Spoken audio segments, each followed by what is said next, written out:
আসসালামু আলাইকুম। আমি আজাদ সোহেল উপজাতি চ্যানেলে আপনাদেরকে স্বাগত জানাচ্ছি। যারা হচ্ছে সেনজেন কান্ট্রিতে কাজ করতে চান তাদের ক্ষেত্রে আমরা সাধারণত বলে থাকি যে যারা অ্যানি সেনজেন কান্ট্রিতে যাবেন, মিনস হচ্ছে যে আপনার দেশটি ফিক্সড করা থাকলো না, বাট যে কোনো সেনজেন কান্ট্রিতে যদি আপনার ভিসাটি হয় এবং এটা অবশ্যই ওয়ার্ক পারমিট ভিসা এবং ম্যান পাওয়ার করে যাবেন, এরকম যদি কোনো সুযোগ আমাদের কাছে থাকে সেক্ষেত্রে আমরা হচ্ছে যে সেখানে সাবমিট করে থাকি।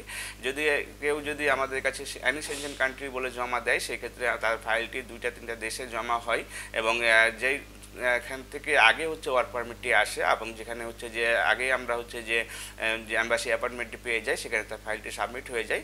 এই প্রক্রিয়াতে গেলে পরে আপনি নিশ্চিত করতে পারেন যে আপনি সেনজেনের কান্ট্রিতে যেতে পারবেন এবং এখানে গিয়ে কোন দেশের খরচ যদি ভ্যারিয়েশন থাকে সেটা আমরা আগে থেকে বলে দিই। এই সংক্রান্ত বিস্তারিত তথ্য যদি আপনি জানতে চান সেক্ষেত্রে আপনি নিশ্চিন্ত মনে আমাদের অভিযাত্রী যে নাম্বারগুলি আছে স্ক্রিনে দেখানো নাম্বারগুলোতে ফোন দিতে পারেন অথবা সরাসরি আমাদের অফিসে এসে প্রত্যেকটা দেশ সম্পর্কে ভালোভাবে জেনে নিয়ে তারপর আপনার ডিসিশনটি জানাতে পারেন। ভালো থাকবেন, সুস্থ থাকবেন। আল্লাহ হাফেজ। আসসালামু আলাইকুম।